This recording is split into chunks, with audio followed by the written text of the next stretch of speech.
नमस्कार, जय जोहार। छत्तीसगढ़ न्यूज में आपका बहुत बहुत स्वागत है। चलिए देखते हैं आज की 25 फटाफट काम की और महत्वपूर्ण बड़ी खबरों को। पर इससे पहले आप वीडियो को कहां से देख रही हैं, कमेंट में बताना बिल्कुल ना भूलें। भारत बंद का छत्तीसगढ़ के कई जिलों में असर। मुंगेली, कोंडागांव और गरियाबंद में थमे बसों के पहिए।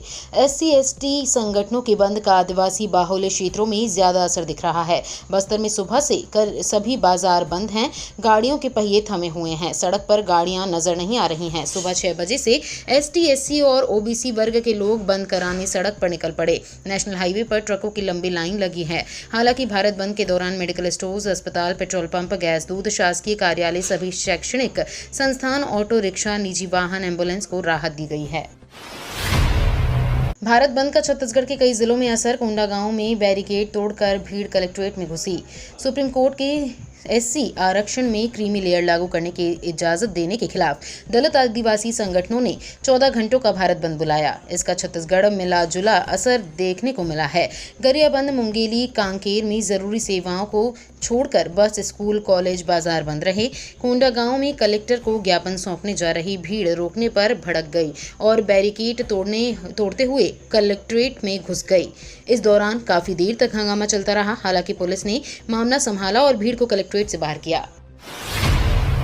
छत्तीसगढ़ के युवाओं के लिए खुशखबरी। IIT भिलाई जल्द लॉन्च करेगा स्टार्टअप स्कीम।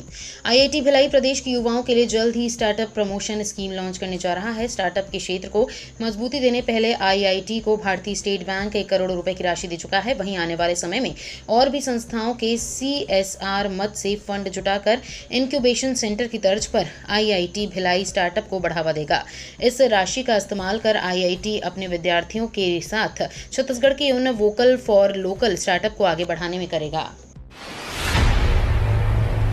छत्तीसगढ़ की नगरीय निकायों को मिली बड़ी सौगात। 900 करोड़ रुपए से शहरी अधोसंरचना को मजबूत करने की तैयारी। छत्तीसगढ़ के उप मुख्यमंत्री अरुण साव ने एक महत्वपूर्ण घोषणा की, जिसमें उन्होंने राज्य के सभी नगरीय निकायों के लिए 450 करोड़ रुपए की राशि जारी करने की बात कही। इसके अलावा उन्होंने ये भी बताया कि 15वें वित्त आयोग के तहत अधोसंरचना विकास के लिए जल्द ही 450 करोड़ रुपए से अधिक के प्रस्तावों को मंजूरी दी जाएगी। इस तरह कुल 900 करोड़ रुपए की राशि प्रदेश के नगरीय निकायों को शहरी अधोसंरचना को मजबूत करने और नए विकास कार्यों के लिए उपलब्ध कराई जाएगी। छत्तीसगढ़ किसानों को साय सरकार की बड़ी सौगात। किफायती दाम पर मिलेगी शक्कर। छत्तीसगढ़ की विष्णुदेव साय सरकार प्रदेश की विकास के साथ साथ राज्य की जनता के जीवन को बेहतर बनाने के लिए लगातार काम कर रही है। इसके लिए साय सरकार द्वारा प्रदेश में कई जन कल्याण योजनाएं चलाई जा रही हैं। इसी के तहत राज्य सरकार ने कवर्धा जिले के गन्ना किसानों को बड़ी सौगात दी है। दरअसल जिले में फिर से शेयरधारक किसानों को किफायती दाम पर शक्कर दिया जाएगा। पंडरिया विधायक भावना बोहरा ने इसके लिए साय सरकार की काफी तारीफ की है। छत्तीसगढ़ में ई-ऑफिस प्रणाली और स्वागतम पोर्टल का CM साय ने किया शुभारंभ। छत्तीसगढ़ के मुख्यमंत्री विष्णुदेव साय ने मंत्रालय में ई-ऑफिस प्रणाली और स्वागतम पोर्टल का शुभारंभ कर शासकीय कामकाज को पारदर्शी और व्यवस्थित बनाने की दिशा में महत्वपूर्ण कदम उठाया। ई-ऑफिस से दस्तावेजों को डिजिटल रूप में सुरक्षित रखने, समय पर फाइलों के निराकरण और अधिकारियों के कामकाज की मॉनिटरिंग में आसानी होगी। वहीं स्वागतम पोर्टल से आम जनता को मंत्रालय में प्रवेश हेतु ऑनलाइन आवेदन करने पर बिना देरी के समय की जानकारी SNFs और ईमेल के माध्यम से मिलेगी, जिससे उनका समय बचेगा।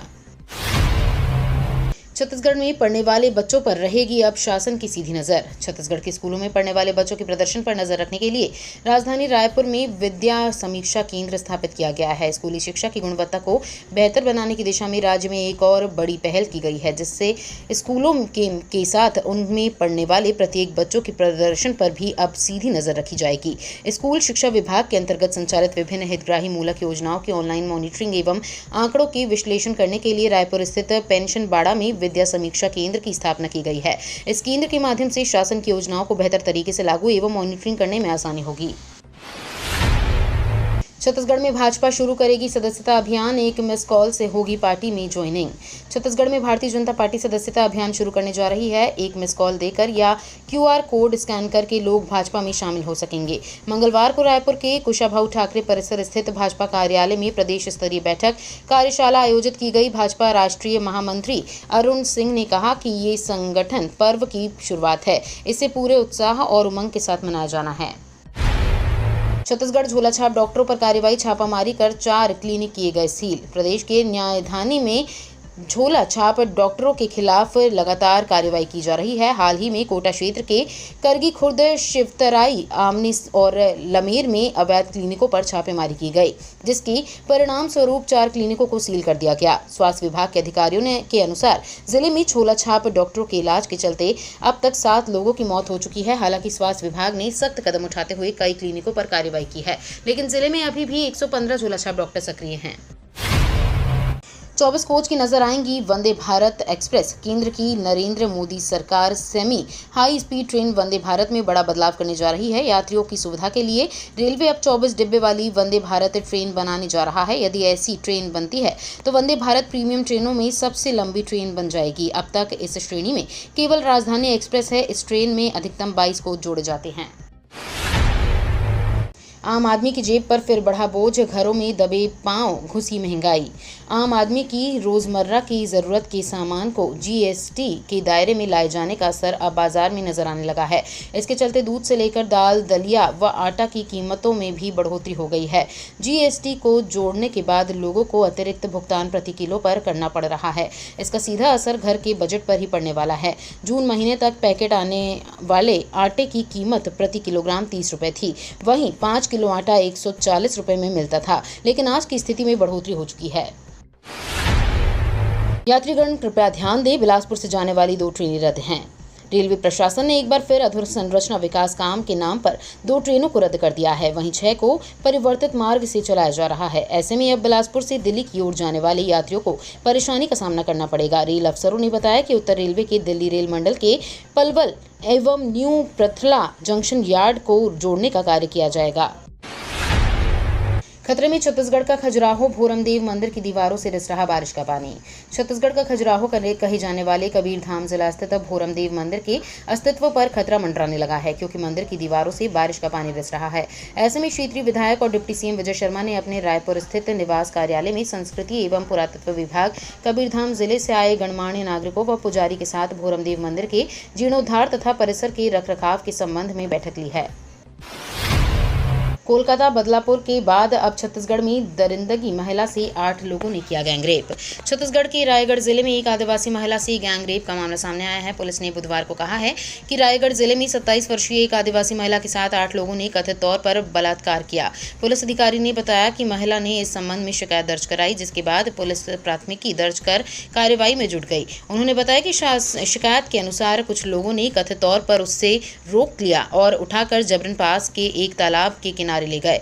वहां ले जाकर सभी ने उसके साथ बारी बारी से बलात्कार किया। छत्तीसगढ़ के स्टूडेंट्स के लिए गुड न्यूज, एकलव्य आवासीय स्कूलों में एडमिशन प्रोसेस तेज। छत्तीसगढ़ में नए शिक्षण सत्र के लिए एडमिशन प्रक्रिया कई जगह पूरी हो गई है। आत्मानंद स्कूलों में प्रवेश प्रक्रिया पूरी की गई। उसके बाद प्रदेश के अन्य सरकारी और गैर सरकारी स्कूलों में भी एडमिशन प्रोसेस पूरी कर ली गई है। अब प्रदेश के एकलव्य आवासीय स्कूलों में प्रवेश के लिए आवेदन किया जा रहा है। ये आवेदन 28 अगस्त तक छात्र छात्राएं कर सकते हैं। सरगुजा के एकलव्य आवासीय विद्यालयों में एडमिशन की प्रक्रिया शुरू की गई है। यहाँ खाली सीटों पर 28 अगस्त तक आवेदन भरे जा सकते हैं। छत्तीसगढ़ में दिखेगा साइक्लोन का तगड़ा असर। गरज चमक के साथ जमकर बरसेंगे बादल। मौसम के बदलाव से लोग फिर हलाकाल हो गए। तापमान औसत से 3 डिग्री चढ़ गया, जिससे लोगों को दोपहर के साथ रात में भी उमस और गर्मी सताने लगी है। बता दें कि उमस में और इजाफा होगा। मौसम विभाग के अनुसार अगले 2-3 दिन दुर्ग जिले में और गर्मी बढ़ेगी, तेज धूप खिलेगी, तापमान में बढ़ोतरी बनी रहेगी। वहीं बीते दिन में भी अधिकतम तापमान औसत से 2.8 डिग्री की बढ़ोतरी के बाद 33.4 डिग्री पर पहुंच गया, जहां सामान्य तापमान 1.6 डिग्री रिकॉर्ड किया गया था, जिसमें 1 डिग्री की बढ़ोतरी हुई है। छत्तीसगढ़ के इतिहास में पहली बार वापस छोड़े गए जब्त किए गए वन्यजीव 4 मॉनिटर लिजार्ड हुए आज़ाद।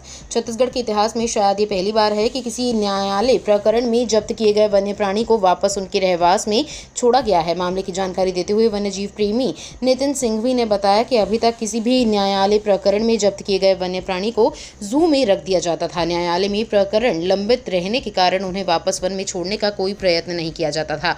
वन्य जीवों को आजीवन जू में ही रखना पड़ता था। सिंघवी ने प्रधान मुख्य वन संरक्षण से निवेदन किया कि केंद्रीय जू अथॉरिटी की गाइडलाइंस के अनुसार ऐसे जब्त वन्य प्राणियों को कोर्ट की अनुमति मिलने के बाद छोड़ा जा सकता है और उन्हें छोड़ा जाना चाहिए। छत्तीसगढ़ में मकान और फ्लैट खरीदने वाले हो जाएं सावधान, नहीं तो लुट जाएगी गाढ़ी कमाई। रायपुर की टिकरापारा पुलिस ने एक ऐसी शातिर आरोपी को गिरफ्तार किया है जो लोगों को आशियाने के नाम पर लूटता था। आरोपी का नाम खीर सिंदूर सागर उर्फ अभय यादव है। पुलिस ने इस शातिर अपराधी को अरेस्ट किया। ये उड़ीसा का रहने वाला है और लोगों को कमल विहार में फ्लैट और जमीन दिलाने के नाम पर ठगता था। उसने 33 से ज्यादा लोगों को ठगी का शिकार बनाया और 1 करोड़ रुपए की ठगी की आरोपी लालपुर में अभय रियल एस्टेट एंड कंस्ट्रक्शन के नाम से ऑफिस चलाता था। इसी ऑफिस के जरिए उसने लोगों को ठगने का काम किया। डरा रहा डेंगू, इस जिले में सामने आए नए मरीज, लोगों में फैली दहशत। छत्तीसगढ़ के कोरबा जिले में डेंगू के मरीज मिलने से लोगों में दहशत का आलम है। लोग अपने स्वास्थ्य को लेकर काफी चिंतित है। क्षेत्र के लोगों ने डेंगू के प्रभावी नियंत्रण को लेकर जिला प्रशासन से सख्त रुख अपनाने की मांग की है ताकि बीमारी को इस क्षेत्र में नियंत्रित किया जा सके। मूड़ापार घनी आबादी वाला इलाका है और इस क्षेत्र में ड्रेनेज की समस्या गंभीर बनी हुई है। पूर्व में भी ये क्षेत्र डेंगू को लेकर चर्चा में रहा है। इस साल भी इस क्षेत्र में डेंगू के मरीज मिल रहे हैं। अग्निवीर भर्ती के लिए निःशुल्क शारीरिक दक्षता प्रशिक्षण प्रारंभ। भारतीय थल सेना में अग्निवीर भर्ती हेतु माह अप्रैल 2024 में आयोजित लिखित परीक्षा में सफल अभ्यर्थियों के लिए निःशुल्क शारीरिक दक्षता प्रशिक्षण आज से प्रारंभ हो गई है। उप संचालक रोजगार राजकुमार कुर्रे से प्राप्त जानकारी के अनुसार विकासखंड दुर्ग में 43, पाटन 13, धमधा 8 आवेदक प्रशिक्षण के पहले दिन उपस्थित हुए। रविशंकर स्टेडियम दुर्ग में NIS coach Vinod Nair, PTI Balakdas Dahre, Patan में ललित साहू, भवानी शंकर तथा धमधा में दुष्यंत माहोबिया, शिव कुमार रजक द्वारा युवाओं को प्रशिक्षण दिया जा रहा है। छत्तीसगढ़ में मिनिस्टर केदार कश्यप ने दिया बड़ा बयान। भाजपा जिला कार्यालय में सहकारिता प्रकोष्ठ की बैठक हुई, जिसमें सहकारिता मंत्री केदार कश्यप शामिल हुए। बैठक को लेकर मंत्री केदार कश्यप ने कहा, सहकारिता एक महत्वपूर्ण प्रकोष्ठ है। सहकारिता क्षेत्र की कांग्रेस सरकार ने उपेक्षा की थी। कांग्रेस का उद्देश्य सहकारिता आंदोलन को खत्म करने का था। भाजपा चाहती है कि सहकारिता प्रकोष्ठ अव्वल दर्जे पर आए। योजनाओं के क्रियान्वयन पर प्रकोष्ठ के सदस्यों को सुझाव मांगा गया है। सुझावों का सहकारिता के क्षेत्र में अमल किया जाएगा। चलती ट्रक जलकर खाक, रायपुर केशकाल रोड में हुई घटना। केशकाल घाटी से इस वक्त एक बड़ी खबर सामने आ रही है, जहां केशकाल थाना क्षेत्र के अंतर्गत NH 30 पर एक चलती ट्रक में अचानक आग लग गई। इस घटना की सूचना मिलते ही स्थानीय इलाकों में हड़कंप मच गया। वहीं सूचना मिलते ही मौके पर पहुंची पुलिस की टीम ने लोगों की मदद से आग पर काबू पाया और मामला दर्ज कर जांच में जुट गई है। मामले में पुलिस ने घटना की जांच शुरू कर दी है और आग लगने के कारणों का पता लगाने की कोशिश की जा रही है। मोदी सरकार जल्द शुरू कर सकती है जनगणना। केंद्र सरकार देश में जल्द ही जनगणना कर सकती है। लंबे समय से अटके हुए पॉपुलेशन सेंसस सर्वे को लेकर ये बड़ा अपडेट आया है। सूत्रों के अनुसार केंद्र इसे सितंबर 2024 के आसपास करा सकता है। अगर सर्वे अगले महीने से शुरू होता है तब इसे पूरा होने में करीब 18 महीने का समय लगेगा। हालांकि अभी तक इसको लेकर कोई आधिकारिक पुष्टि नहीं हो पाई है। केंद्र सरकार ने लेटरल भर्ती को किया रद्द। आरक्षण के लिए समीक्षा के साथ होंगे सुधार। केंद्र सरकार में कुछ उच्च व विशेषज्ञ पदों पर नियुक्ति के लिए निकली भर्ती राजनीतिक गर्मी का शिकार हो गई। UPSC ने इस प्रक्रिया के तहत 24 मंत्रालयों में संयुक्त सचिव, निदेशक और उप सचिव के 45 प्रशासनिक पदों पर विशेषज्ञों की नियुक्ति को विज्ञापन को रद्द कर दिया है। 17 अगस्त को इसके लिए विज्ञापन जारी करने के बाद से ही कांग्रेस समेत विपक्षी दल ही नहीं बल्कि कुछ सहयोगी दलों ने भी आरक्षण को लेकर सवाल खड़ा किया था। उनका कहना था कि इस भर्ती प्रक्रिया में SC, ST और OBC आरक्षण का प्रावधान नहीं है। पहली बार अंतरिक्ष में टुकड़ों में जाएगा चंद्रयान 4। भारतीय अंतरिक्ष अनुसंधान संगठन के प्रमुख डॉक्टर S सोमनाथ ने कहा कि चंद्रयान 4 और 5 की डिजाइन तैयार है। हमें अब सरकार की तरफ से मंजूरी मिलने का इंतजार है। उन्होंने ये भी कहा कि अगले 5 साल में 70 सैटेलाइट लॉन्च करने की योजना है। ये तो थी आज की बड़ी खबरें। अगर आपको न्यूज पसंद आई हो तो वीडियो को लाइक और शेयर करना बिल्कुल ना भूलें। धन्यवाद।